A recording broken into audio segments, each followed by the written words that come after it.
Bismillahirrahmanirrahim. Assalamualaikum warahmatullahi wabarakatuh. Alhamdulillahi rabbil alamin. Wassalatu wassalamu ala asyrafil anbiya'i wal mursalin wa ala alihi wa sahbihi ajma'in. Qala Allah fil Qur'an, a'udzu billahi as-sami'il 'alim minasy syaithanir rajim. Bismillahirrahmanirrahim. Wal 'asr. Innal insana lafi khusr. Illa alladziina aamanu wa 'amilus shalihaat wa tawassaw bil haqq wa tawassaw bis sabr.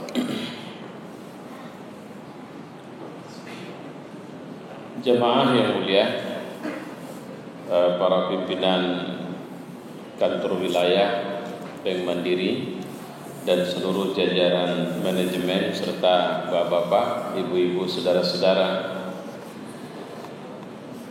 satu surat ringkas dalam Al-Quran yang menurut Imam Asy-Syafi'i, kalau saja Allah tidak menurunkan hujjah untuk kita kecuali pada surat ini saja, maka sudah cukuplah bagi kita surat Al-Asr ini. Salah satu model Quran dalam menampilkan ayat-ayatnya, terkadang dia menjelaskan dengan pendekatan-pendekatan kisah. Terkadang Al-Quran disampaikan dalam bentuk yang seperti ini, merangsang kita berpikir. Dan uniknya, surat-surat ringkas adalah surat-surat yang memiliki muatan yang cukup dalam, sehingga membutuhkan perenungan, dan akhirnya kita bisa mendapatkan hikmah. Pada pagi ini insyaallah dengan izin Allah kita akan mencoba mengulas surat Al-Asr ini, kaitannya dengan pemanfaatan waktu, efektivitas amal-amal kita, serta tentu saja efisiensinya. Tidak ada manusia yang tidak menginginkan sukses dalam hidup. Walaupun mendefinisikan sukses, kita seringkali masih belum sepakat. Orang Indonesia mayoritas menerjemahkan sukses sekarang adalah senang. Dan senang itu diterjemahkan dengan punya jabatan baik, punya harta, dan juga populer. Orang tua kita di kampung mungkin akan ditegur oleh tetangga dengan satu kalimat, enak ya sekarang karena anakmu sudah sukses. Biasanya kata-kata sukses itu dialamatkan untuk anakmu sudah berhasil jadi pejabat, anakmu sudah punya harta yang banyak. Tidak ada kata sukses dialamatkan, enak ya anaknya sudah sukses sekarang, bahwa anaknya sudah hafaz Quran, atau anaknya sudah terbiasa sholat subuh di masjid. Bahkan mungkin tidak pernah terfikirkan oleh kita bahwa ini adalah bahasa sukses atau salah satu tanda kesuksesan. Padahal di depan sana itu banyak orang yang dari sebelum subuh sudah di situ. Mungkin saja rumahnya ada berkilo-kilometer dari lapangan itu. Ada berapa banyak orang yang sanggup jalan kaki sampai 10 kilometer, tapi dia tidak sanggup jalan kaki walau hanya sekedar 5 meter menuju masjid. Apa yang membuat dia tidak sanggup? Karena dia sakit. Apa yang sakit? Hatinya, nuraninya, rohaninya. Walau dia secara fisik dia sehat. Benarkah sukses harus diukur dengan uang? Ingat, mungkin saya lupa namanya, nanti boleh diluruskan. Dulu ada pengusaha yang menjatuhkan diri atau overdosis minum obat tidur dan bunuh diri. Padahal dia bukan pengusaha gagal. Saya lupa, tapi ujung-ujungnya sinifasan. Yang mana ini, yang Marimutu atau satu lagi, adiknya atau abangnya. Tapi yang pasti dia bunuh diri. Atau Elvis Presley, kurang apa? Atau Michael Jackson, kenapa dia mencari ketenangan dengan obat-obatan? Padahal dia sudah sukses.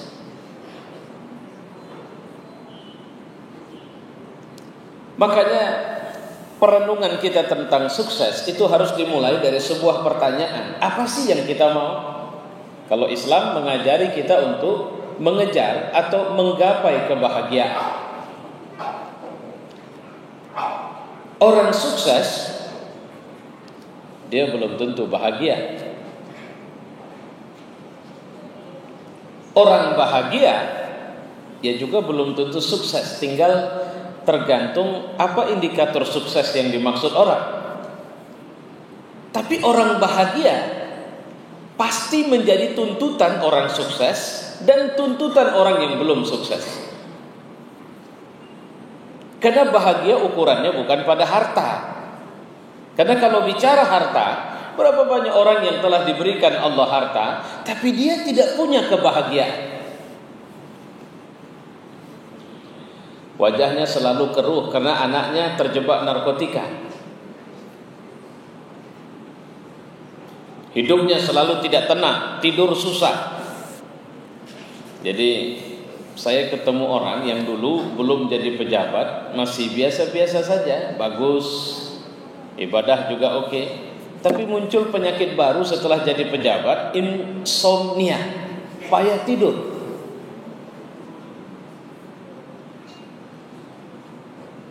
Akibat dia payah tidur, jelang pagi baru tidur, ngapain? Nggak ada. Sehingga subuh juga terdorong keluar. Yang dulu dia bisa subuh di waktu gelap, sekarang terang baru terbangun. Perolehan kekuasaan tidak menyebabkan itu jaminan bahwa seorang akan bahagia. Ini yang harus kita garis bawahi juga. Apakah seorang yang punya jabatan, apakah seorang yang punya kekayaan, atau seorang yang dikaruniai kecantikan, bahwa itu menjadi alasan besar bahwa dia akan bahagia dalam hidupnya? Jawabannya juga tidak. Makanya Allah mengajari kita untuk berdoa, Rabbana atina fid dunya hasanah. Hasanat itu artinya apapun perilaku kita minta sama Allah supaya itu kebaikan. Kebaikan untuk kita, orang menatap kita, ya wajarlah dia seperti itu. Karena indikator orang sukses, kalau saya ditanya, saya bilang tunggu saat dia meninggal. Ada berapa banyak orang ikhlas yang akan mengatakan inna lillahi wa inna ilaihi raji'un? Akan ada berapa banyak orang yang berburu untuk mensalat jenazahkan dia? Akan ada berapa banyak orang yang dengan tulus mengantarkan dia ke kuburnya? Dan akan ada berapa banyak orang yang akan mempelajari akhlak-akhlak utama sewaktu dia bersama kita. Karena tantangan, ketenangan dan kebahagiaan itu tidak terletak pada, atau maksud saya, sumber daya untuk bisa bahagia itu bukan karena harta, karena pangkat, atau karena kecantikan, tapi sumber daya untuk bahagia adalah keimanan kepada Allah Subhanahu wa taala. Ini pentingnya kita belajar surat Al-Asr. Mari pelan-pelan kita diskusikan. Saya mohon maaf, saya tidak akan sengaja mempercepat ceramah saya atau memperlambatnya nanti, tapi saya akan berhenti kalau saya rasa saya sudah selesai menyampaikannya. Bisa 5 menit, bisa 10 menit, bisa 15 menit, bisa setengah jam, bisa 45 menit. Itu tergantung penjelasan ini. Pertama, wal asr. Kenapa Allah pakai al-asr, tidak az-zaman atau al-waktu?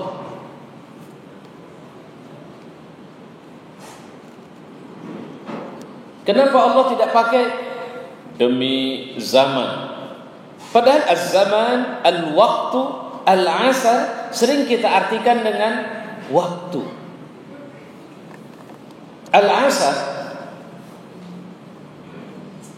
menurut tafsir Jalaluddin atau Jalalain itu dimaknakan dengan ad-dahar, masa. Tapi kalau kita secara awam membacanya, al-asar itu artinya waktu yang sebentar. Dan itu sering menjadi waktu lalai. Ada solat yang paling sulit orang memilih tepat waktu dan disebut dengan solat wusta, solat pertengahan. Itu solat asar namanya. Al-asar adalah waktu di mana kita sering lalai. Karena kita lelah dalam bekerja, atau karena kita sedang berangkat, beranjak menuju pulang, sehingga kita tidak melihat ini sebagai waktu efektif. Ini waktu menuju istirahat. Pegawai kalau sudah mau pensiun itu speed, dia turun. Saya tidak tahu di perusahaan kita seperti itu atau tidak, tapi di perusahaan yang lain saya dengar tidak ada lagi cerita MPP. Yang namanya pensiun, tag pensiun saja. Karena kalau udah pakai MPP itu artinya speednya akan melambat. Datang kantor sudah mulai afwiyah, nggak apa-apa lah nggak datang. Kenapa? Udah mau selesainya dia.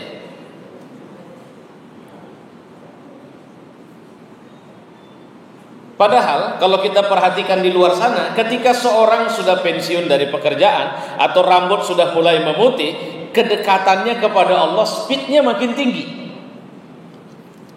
Karena dia tahu bakal berhenti. Jantung juga, jangan bilang jantung melemah. Kalau detaknya melemah, tapi speed dia, usaha dia untuk tetap bekerja, itu tidak pernah berhenti. Kenapa Allah ingatkan kita dengan al-asar? Ini waktu yang kita seringkali tidak mampu efektif di sini. Itu yang harus kita garis bawahi dulu. Kenapa dibilang tidak mampu efektif? Karena orang kerja, dia siap-siap mau pulang. Tukang angon kambing, itu jam dia harus membawa kambingnya pulang ke kandang. Orang tua, itu jam dia, yang penting anak sudah harus masuk rumah. Pembantu rumah tangga, kayaknya itu juga bukan jam sibuk. Itu sedikit. Jadi kenapa Allah pakai al-asar? Karena dari semua waktu yang ada, ini waktu yang kita seringkali kurang begitu peduli untuk mengisinya dengan kebaikan. Ini jam orang harus mandi, dianggap inilah jam rehat, inilah jam menuju rumah. Tapi kemudian disinilah seringkali kita tidak mampu memberdayakan atau mengoptimalkan peran-peran kehidupan kita sebagai hamba Allah dan sebagai khalifahnya Allah Subhanahu wa ta'ala. Nabi pernah bilang, aku diutus dengan datangnya kiamat itu seperti antara asar ke maghrib.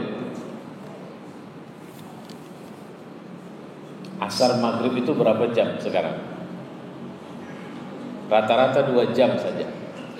Dari 24 jam usia dunia kalau begitu tinggal 2 jam lagi. Kalau bicaranya dari asar ke maghrib, artinya sebentar kali. Dan sering kali pada waktu yang sebentar, orang tidak berdaya dan tidak bisa buat apa-apa. Ini penjelasan pertama. Innal insan lafi khusr. Sesungguhnya manusia benar-benar dalam kerugian. Kenapa Allah bilang al-insan bukan al-bashar? Karena kalau Al-Quran itu ada an-nas, Bani Adam, insan, bashar, artinya sama, manusia semua. Saya ulang, an-nas, Bani Adam, bashar, insan. Itu artinya sama dengan manusia. Tapi kenapa ayat ini menegaskan innal insan, bukan innal bashar, inna Bani Adam, in an-nas lafi khusr. Kenapa innal insan? Ketika Allah bicara bashar, itu lebih menegaskan struktur anatomi kita. Qul innama ana mislukum basyarum mislukum yuha. Bilang sama mereka, aku sama-sama seperti kalian manusia. Mataku mata kalian, mulutku mulut kalian, tanganku tangan kalian, struktur tubuhku itu sama dengan kalian. Itu basyar. Tapi ketika bicara insan, yang ditonjolkan adalah kelemahan kemanusiaan kita. Apa itu? Sifat yang biasa lupa. Wal 'asr, waktu yang sering buat lupa. Innal insan, al-insan artinya lebih ditegaskan dengan watak, cenderung kita melupa. Ketika sehat mengira bahwa hidup akan selamanya. Jalan sana jalan sini, nunjukin paha, nunjukin aurat, dia kira dia akan hidup selamanya atau cantik selamanya, tidak pernah jadi nenek-nenek. Dia kira dia akan jadi pejabat selamanya, sehingga dia, tadi dalam kuliah subuh saya bilang, aneh ya manusia ini. Padahal dia tidak pernah beranjak meninggalkan bumi. Jadi apapun dia masih jalan di atas tanah, enggak melayang. Kalau kita mulai naik dari atas tanah, sebesar apapun rumah kita,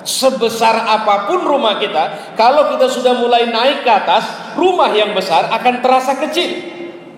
Kalau lebih naik lagi, lebih kecil lagi. Bahkan kalau kita sampai keluar angkasa sana, bukan cuma rumah kita, tapi bumi pun akan kelihatan kecil.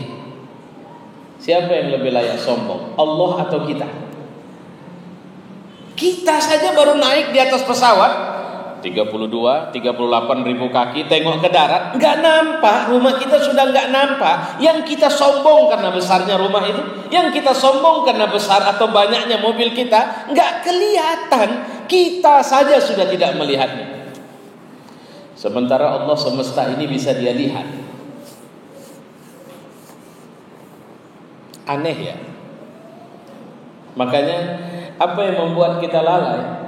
Apa yang dikasih sebagai karunia sama kita, kita kira itu punya kita.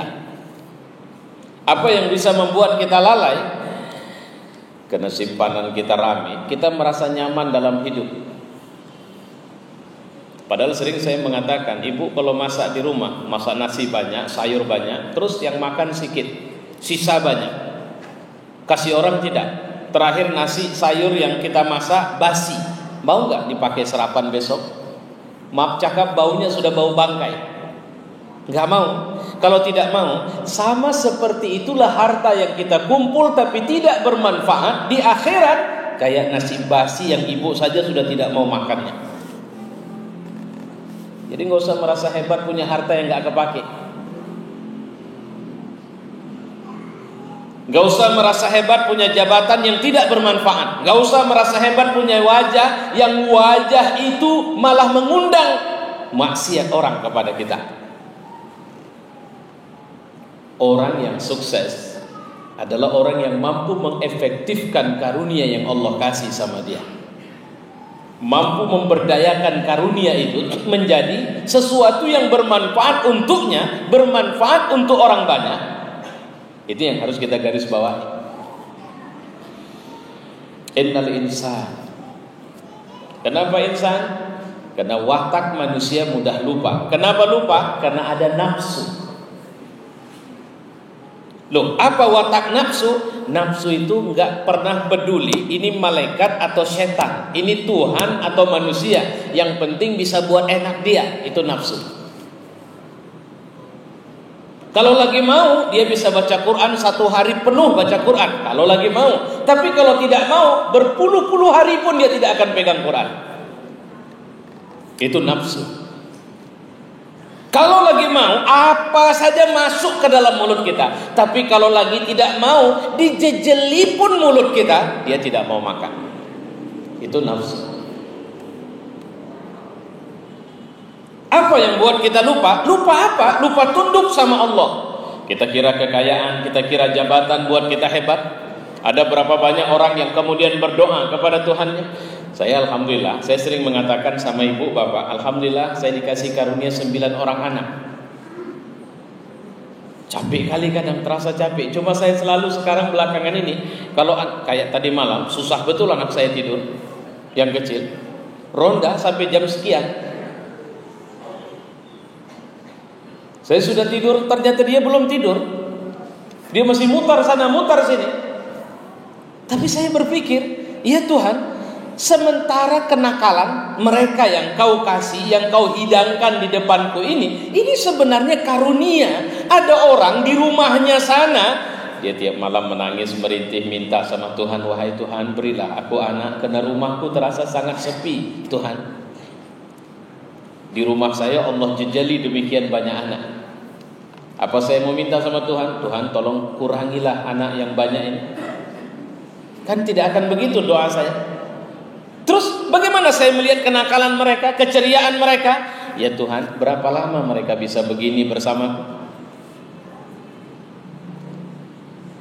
Di usia 1 tahun yang lucu-lucunya, di usia 2 tahun yang lucu-lucunya, kan mereka tidak berhenti di waktu itu terus. Mereka akan terus berjalan. Sampai kadang sama istri saya bilang apa? Nanti kalau orang ini semua sudah besar, rumah ini harus terus diisi oleh anak kecil. Bagaimana caranya? Saya tidak peduli. Mungkin anak kecil itu adalah cucu kita, atau mungkin anak kecil itu adalah orang yang kita angkat menjadi anak di rumah ini. Kenapa? Karena aku merasa, atau saya merasa, bahwa anak kecil itu karunia yang bisa membuat kita segar dalam hidup.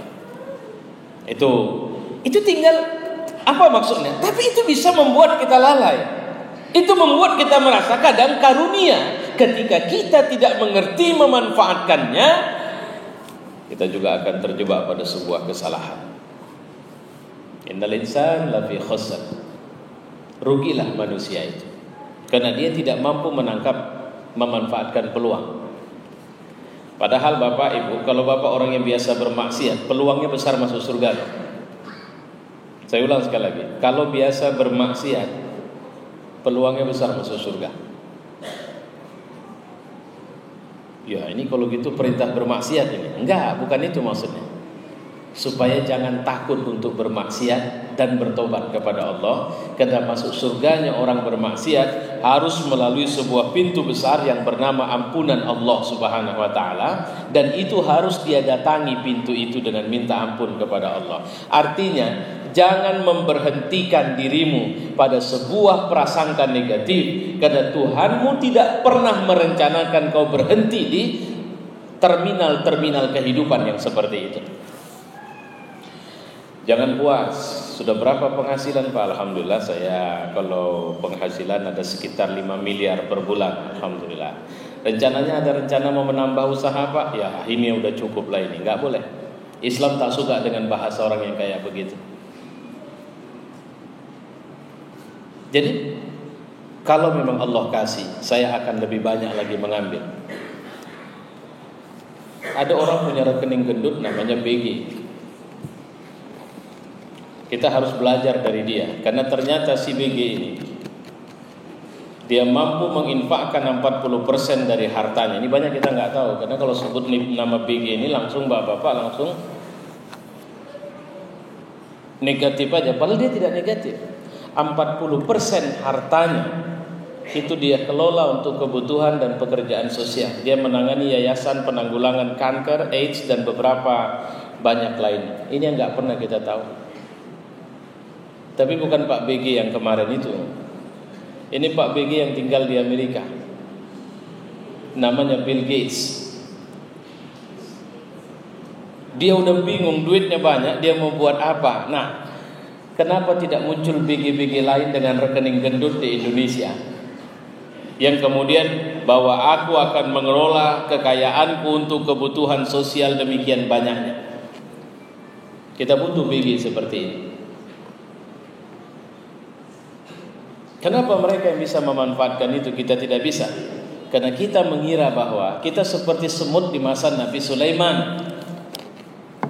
Waktu itu Nabi Sulaiman bilang, Tuhan hari ini aku yang ngasih makan binatang-binatang di kerajaanku. Kenapa? Aku mau tes dulu, bisa nggak aku ngasih makan mereka? Oke, ditaksasi berapa kebutuhan makan 1 bulan. Dan siapa yang mendapat kesempatan pertama untuk ngambil makanan, silahkan ambil keperluanmu secukupnya untuk 1 bulan ke depan. Semua sudah dihitung, tidak ada yang menyimpang lah. Manusia si A makan 3 kali, makannya A, B, C, D. Rakyatku sekian, dari manusia kali sebulan sekian disiapkan. Tapi begitu giliran semut ngambil makanan, tuntas makanan yang disediakan habis semua. Padahal itu persediaan untuk semua yang dikasih kepercayaan sama dia. Akhirnya Nabi Sulaiman dalam riwayat diceritakan bertanya kepada semut, tunggu, kenapa kalian bawa semua? Semut bilang, kami dapat kabar bahwa rezeki kami sebulan ke depan itu kau yang atur, Sulaiman. Ya iya, itu tanggung jawabku, aku sudah siapkan, dan kalian ambil bagian kalian. Persoalannya Sulaiman, kami bukan tidak mau ngambil bagian kami saja, tapi siapa yang jamin kau masih bisa ngurus kami sampai sebulan ke depan? Kalau sama Allah kami keluar, kami ambil secukupnya, besok kami tidak punya prasangka negatif kepada Allah. Itu penyakit kita kalau cari makan. Rezeki anak cucu pun kita telap hari ini, karena kita nggak yakin bahwa kita akan mendapatkannya atau anak cucu kita mendapatkannya. Tapi begitu kita ambil, kita simpan. Ini yang sering saya mengatakan bahwa, saya pernah baca Tung Desem Waringin itu pernah bilang begini, suruh semua uang kita itu kerja. Jadi jangan kita kerja cari duit, tapi kita biarkan duit kita kerja nyari kita atau untuk kita. Saya sepakat bahwa yang dia bilang itu kebenaran. Tapi kalau Tung Desem, otaknya kan otak material. Motivasi yang dia berikan kan supaya tumpukan pundi-pundi kita bisa lebih banyak. Tapi suruh kerja. Tapi teori Islam, jangan biarkan ada rezeki atau harta atau karunia yang tidak berdaya. Itu sama seperti air minum ini, yang dia masih punya masa kedaluarsa walaupun dia masih jernih, atau dia memang belum diminum sama sekali. Tapi kalau tidak terpakai pada waktu tertentu, maka selesai, dia akan terkontaminasi penyakit. Maka jangan biarkan ada harta yang kita beli yang nggak kepake. Ibu, itu yang sering saya bilang, ibu beli telekung harga 5 juta, nggak dipakai, nunggu hari raya. Malangnya malam hari raya ibu meninggal. Beli telekungnya setahun yang lalu, nunggu hari raya tahun ini, sehingga begitu nanti di mahsyar apa kata Allah, kenapa nggak dipakai? Rencananya hari raya ya Allah. Jadi untuk apa kau beli demikian lama? Itu yang dimaksud harta yang tak bekerja. Oke, supaya jangan rugi gimana? Illal ladzina amanu. Siapa yang tidak akan merugi? Orang yang memiliki trust sama Allah. Percaya. Sekarang orang Indonesia sedang diuji hebat ini. Saya kemarin mengisi tausiah manasik umroh. Saya bilang sama mereka, syukurlah, cuma di Arab saja ada gunung batu. Dan Allah sudah jamin bahwa batu nggak akan disembah lagi. Itu kalau sempat di Indonesia ada gunung batu, saya khawatir itu dibuat jadi batu akik semua oleh orang Indonesia sekarang. Karena penyakit tukang jualan batu akik itu sudah mulai datang, aneh-anehnya itu. Tunjukkannya batu, tengok Pak, tengok, tuh ada orang sujud di dalam. Lantas kenapa kalau memang betul ada orang sujud di dalam? Kayaknya itu sujud terkutuk, kenapa harus dalam batu? Ada tulisan Allah, untuk apa? Lantas kalau tulisan Allah lebih hebat dari batu yang lain? Memang menyalah. Ini satu tindakan menyalah. Illal ladzina amanu trust sama Allah. Trustnya apa? Bapak usaha saja ya, ikhtiar saja. Allah nanti akan memberikan jawabannya. Begini maksudnya. Rezeki itu jangan kita tuntut Allah untuk memberikan apa yang sudah pasti dia jamin akan dia kasih sama kita. Kerjakan saja pekerjaan kita, yang itu merupakan hak Allah untuk dikerjakan. Contoh, saya bekerja untuk dapat gaji. Enggak usah. Gaji itu secara otomatis akibat dari karena sebab kita bekerja. Jadi apa yang harus kita cari? Keberkahan. Itu enggak bisa kita cari pakai ilmu. Ridho Allah itu enggak bisa kita cari pakai segalanya yang kita punya. Maka bagaimana cara mencarinya? Bekerjalah dengan sesuatu yang kita yakini bahwa Allah tidak akan meninggalkan kita kemanapun. Itu yang harus kita garis bawahi, bapak-bapak, ibu-ibu. Sama seperti bapak ibu menikah, lantas kemudian ingin punya anak. Yang bisa ngasih anak itu bukan suami sama istrinya, atau istri sama suaminya, tapi Allah yang menentukan anak itu bisa ada atau tidak. Maka minta sama Allah rezeki. Saya sekarang sudah berulang cerita sama bapak ibu bahwa ini air minum disediakan untuk saya, tapi itu rencana panitia. Rezeki saya kalau masih ada satu tetes air yang memang harus saya minum dan itu sudah ditetapkan Allah, maka Allah tidak akan mematikan saya sebelum saya minum air itu. Tidak ada rezeki itu silap diberikan kepada yang lain. Terus terang Pak, waktu promosi itu sebenarnya sayanya Pak. Cuma terus terang saya kira dia lebih dekat sama pimpinan. Persoalannya itu Pak, dia itu memang menjilat kali Pak. Waktu itu berkas saya masuk sama dia. Dia lebih junior dari saya. Seharusnya sudah saya yang jadi kepala di sana. Tapi karena kurasa dia main pelet itu Pak. Kenapa tidak memahami bahwa tidak ada yang lepas dari kita kalau itu merupakan ketetapan Allah untuk kita. Tidak ada.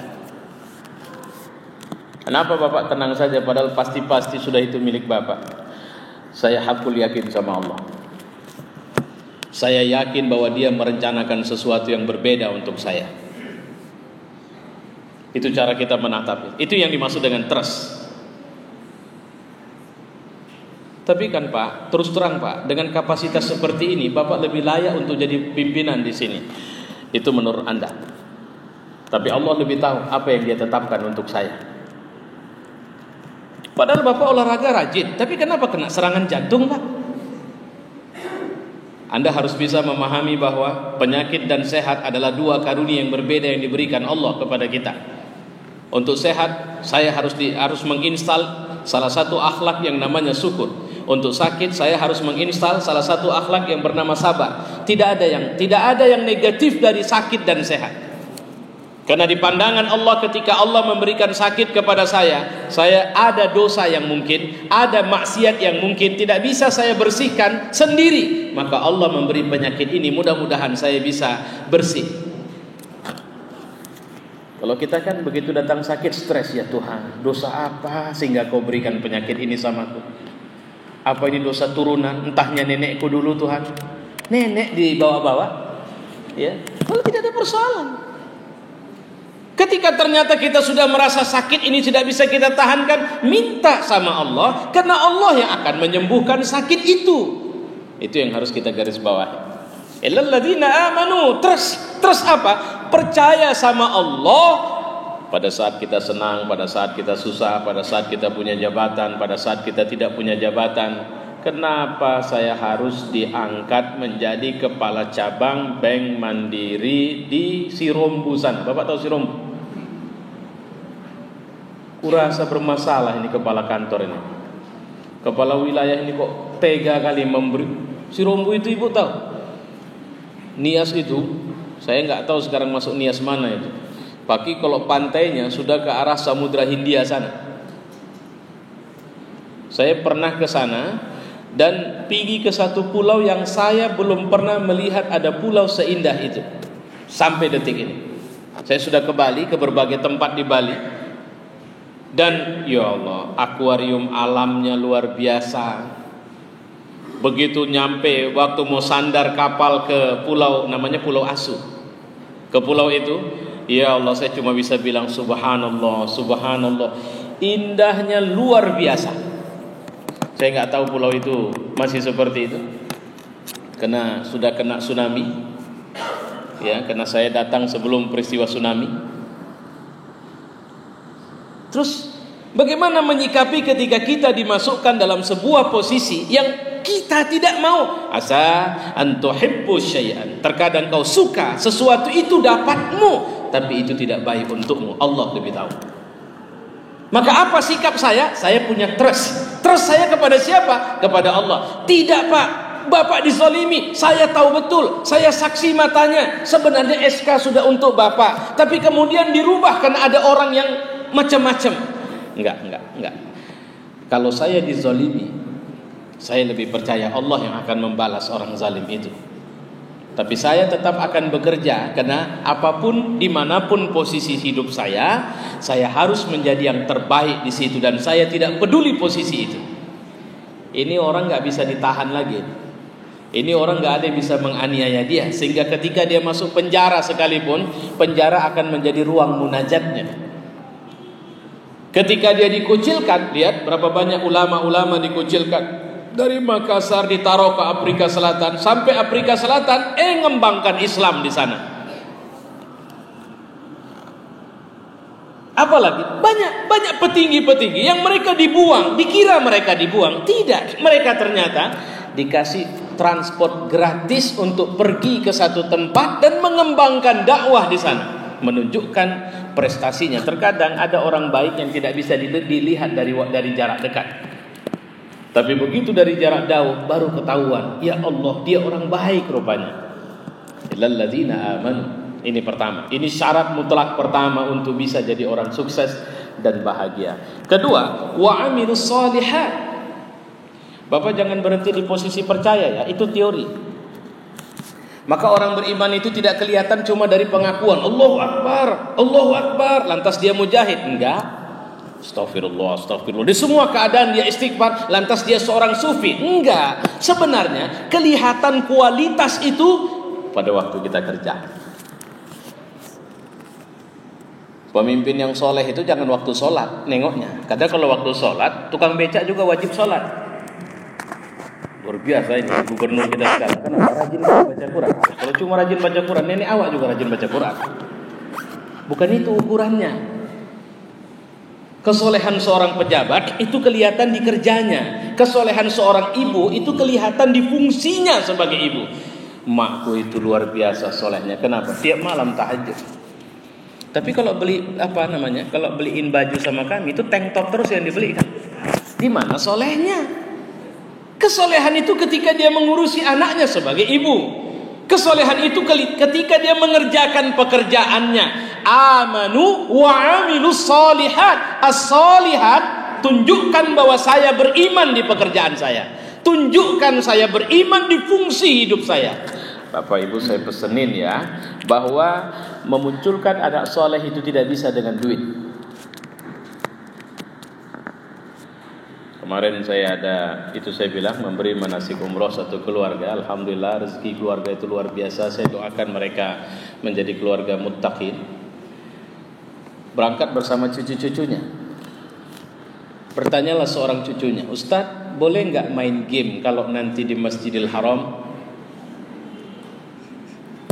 Nggak salah sih cucunya, karena itulah suasananya selama ini.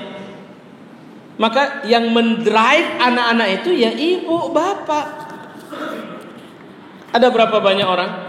Anak kecil yang usia 5,5 tahun kemarin yang hafaz 29 juz Al-Quran, mungkin sekarang sudah 30 juz. Itu kan tergantung orang tuanya bagaimana cara mendrive. Coba tanya sama dia, adakah dia main game? Sepertinya enggak. Ada saya ketemu juga begitu. Saya tanya, adakah TV di rumahmu? Enggak.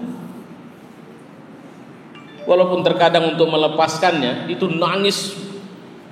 Apalagi anak remaja kita udah biasa pegang handphone, kita tahan handphonenya, itu seperti Israfil niup sangkakala dia rasakan itu.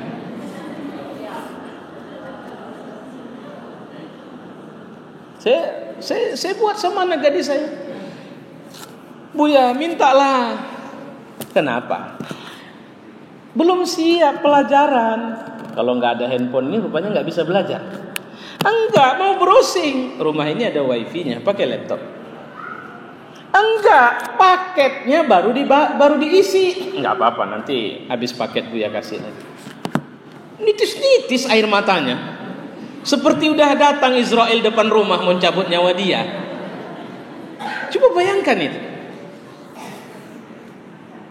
Kenapa terjadi seperti itu? Kita mungkin banyak kelemahan karena cinta yang salah. Makanya watawasau bil haqqa. Bapak, kita punya watak mudah lalai. Jangan ragu untuk mengingatkan orang. Kemarin ada teman saya seorang motivator. Kalau saya sebut mungkin sebahagian kita mengenal. Dia motivator besar di Medan, dia motivator. Dia membroadcast satu tulisan tentang Imlek dan tahun kambing. Bla bla bla bla bla bla. Saya langsung bilang itu virus. Dia balik cerita, maksud saya begini Ustaz, supaya kita ingat bahwa rezeki itu dari Allah. Satu kalimat pun dari situ tidak ada kau tuliskan kata Allah. Itu virus akidah. Apa urusanmu ngurusin kambing orang-orang Cina itu?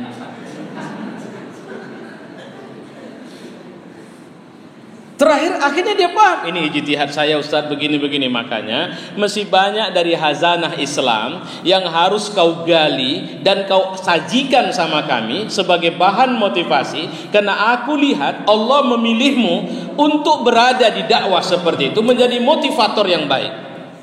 Pelajari lebih jauh. Tadi pagi dia kirim broadcast yang sudah mulai menarik.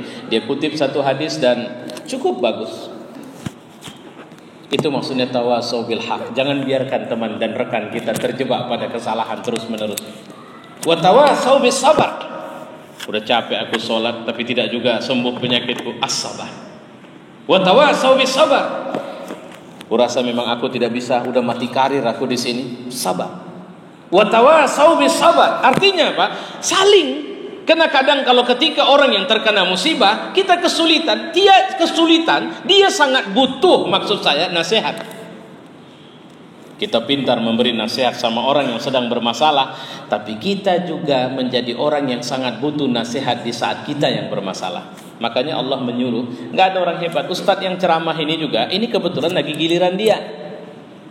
Ketika dia sedang menghadapi sesuatu, dia butuh nasihat dari banyak orang. Dan nasihat tidak harus diberikan karena sebab seorang itu ustadz atau tidak ustadz. Lihatlah mak kita, lihatlah ayah kita. Mungkin mereka orang yang tidak pernah bisa bicara di depan publik. Mungkin mereka orang yang selama ini pendiam, tidak tahu apa-apa, SD juga tidak tamat. Tapi lihatlah ketika dia memberi nasihat kepada kita. Luar biasa. Kata-kata hikmah itu hanya muncul dari orang yang memiliki cinta, memiliki keimanan, memiliki tanggung jawab. Bukan sebuah kepentingan sesaat saja.